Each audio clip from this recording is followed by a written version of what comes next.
Every team in the NFL playoffs is chasing the ultimate prize, but no team is perfect. Whether it's a shaky secondary, an inconsistent quarterback, or a struggling offensive line, every contender has a flaw that could cost them the Lombardi Trophy. In this video, we're going to be breaking down every team's biggest red flag and how it could impact their playoff run. Let's just dive right in. Starting off with the Kansas City Chiefs, they've had too many fluky close wins. They had the blocked field goal, the field goal doink that ended up going in, Isaiah Likely's toe being out of bounds, all these things. Another red flag I have for them is that they're only putting up 22 points per game, and in the playoffs, you have to put up more than that, especially with the defenses stepping it up. Like if they play the Broncos defense or the Ravens defense, these defenses are really good, and if you only can put up 22 against the average defense, it's hard to imagine what you're going to do against the league's best. So that could be something that costs them their Super Bowl, their three-peat. Obviously, I think that they're maybe the front runner for the Super Bowl right now. And with Andy Reid and Mahomes just winning them already like 3, maybe this could be their 4th one. But if they don't fix these weaknesses, I don't see a way they can win. Next up for the Lions, it's going to be all their injuries. This one was a pretty obvious one. I mean, Aiden Hutchinson's the biggest one. He's probably their best player, hands down. David Montgomery provided a different type of player in that backfield with Jahmyr Gibbs being the sort of change of pace, receiving back kind of guy, while he was the more just consistent, pound it, score. While this team is still uber talented and healthy, mostly on offense, but I don't think that defense, which we saw them lock down the Vikings offense, just don't think the Vikings game planned that very well. Darnold played awful, but with Amik Robertson being their only corner on their roster, and he's not even that good, I just don't see a way this team can win the Super Bowl without making some significant changes or having a couple breakouts in that defense. Next up, we got the Bills. Their defense has been very inconsistent. I mean, the Rams put up like 44. They had a few other games where offenses were dropping a lot of points, and a lot of the good offenses are the ones doing this. Their defense is good against poor offenses, so maybe they'll have an easy run with the Broncos this week, but when it comes later in the playoffs, they play Lamar Jackson, who destroyed them early in the season. Maybe they'll play Mahomes and the Chiefs, who have stepped it up offensively in recent weeks. I just don't know if this defense is enough to hang in with those teams. The Eagles is going to be poor quarterback play, and I know a lot of people, including Eagles fans, will be confused with this. I just don't think Jalen Hurts is that good of a quarterback. I mean, obviously their passing game is going to be good and has been good because A.J. Brown, Devontae Smith, plus with the Saquon, they're able to run off play action a lot more. Jalen Hurts has struggled with turnovers. I mean, last time they played the Packers, he threw 2 really bad interceptions. It didn't end up costing them, though, because the Packers weren't able to capitalize. But when the Packers or any other team might be able to stop Saquon Barkley, I don't know if their passing game is enough to dig them out of a hole if they're down points, so I think that would be their biggest red flag. Now, the Ravens, it was really hard for me. I really like the Ravens. I think they have a really good shot at the Super Bowl. It was hard for me to find a red flag, but one of the things I did think of was Justin Tucker has been very inconsistent this year, even clutch kicks, which you'd expect a veteran like him to be able to hit. He's been missing 40-yarders. These are things that should be chip shots, but for him, they've been really difficult, and this has been his worst year by far. One of the best kickers, if not the best kicker in NFL history. It just hasn't worked out for him this season. I think in December, they moved Kyle Hamilton out of the slot, which really fixed that pass defense, which was their biggest weakness. So now that defense is even better, and this is easily a Super Bowl team in my opinion. But for the Buccaneers, I got Baker Mayfield's turnovers. He has like 9 fumbles this season. I think he's second in the league in interceptions thrown. He has a lot of touchdowns, which has balanced it out, and Bucky Irving's been able to shoulder the load at running back, but Baker Mayfield has been turning the ball over way too many times for a playoff team.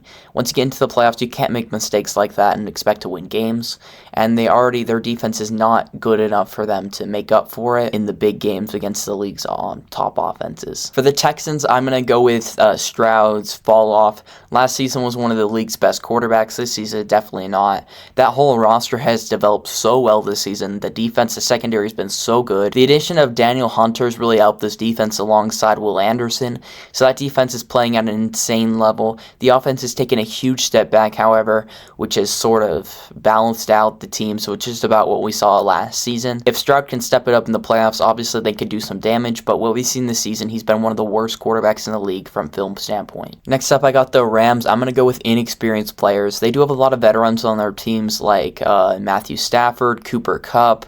They also have Robert Havenstein, who's been in the league for a while and on that team for his whole career. However, a lot of their players on their roster are in their first or second or third year. This is due to them doing the F-them picks earlier, and then they ended up just getting a lot of late round picks instead and drafting like 12 times per year, and they are developing. Their GM's done a great job. However, these guys, I'm worried about them stepping up in the playoffs since they don't have very much experience even in the regular season, let alone the playoffs.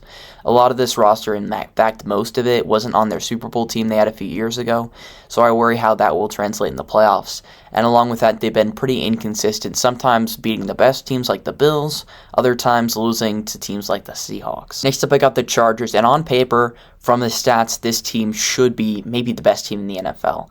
Their offense has been like easily top 10. Their run game's been good when J.K. Dobbins has been healthy, which is really one of their red flags is he hasn't been healthy. And if he can get back on the field really nice this weekend, then that could be a huge thing for them, especially going down to the Super Bowl. But that defense has been top 3. I think they're allowing like 17 points per game, which is insane.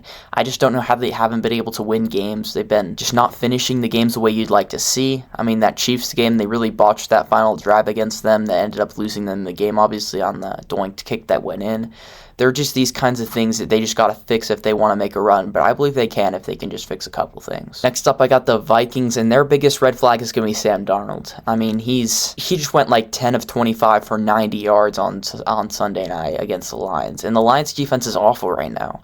I mean, Amik Robertson shut down Justin Jefferson. Most people don't even know who that is. He's 5'8", and he's not good at football. Their rookie corner, Terrion Arnold, was carted off the field. I'm not sure what's going on with him, and he was their second-string corner, so I don't even know who's playing out there for them. Next up, the Steelers. Their biggest red flag is their whole offense.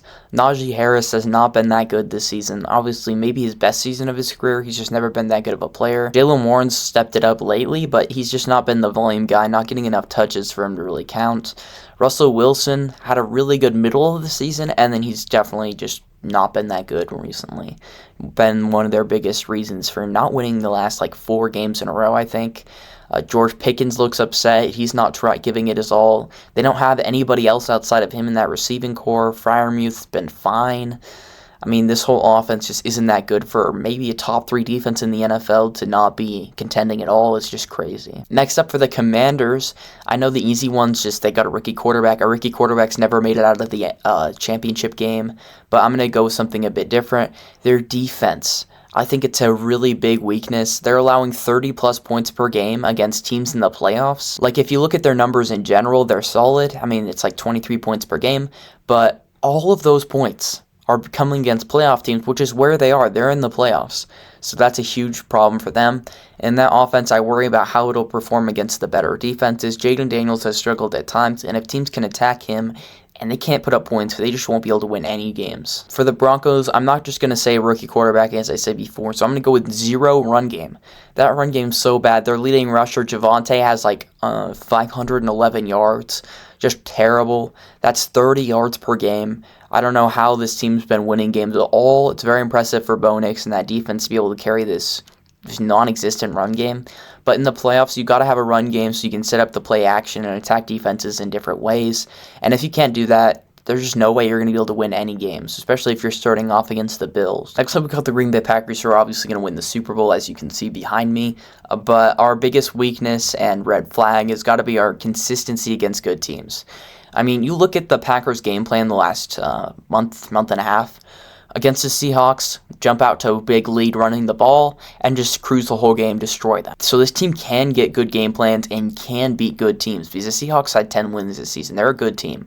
Same with against the Dolphins. They almost made the playoffs, just ran the ball hard at the beginning of the game, got out to such a big lead that they couldn't do anything about it. But then you play elite teams like the Lions, and the whole first half against the Lions, they were just terrible. Same with the Vikings. The offense can't get anything going. Jordan Love has 40 yards, and the run game has 12 carries for 40 yards. The run game is inefficient. The pass game doesn't work. If this team just continues that in the playoffs, there's no way they could beat maybe even any team in the playoffs. But if they fix that, obviously they could win the Super Bowl. And that's all for today's video. Make sure you guys like and subscribe, because it really helps me in the channel and helps me grow so I can do this more often and maybe even post more than one video a week in the coming future.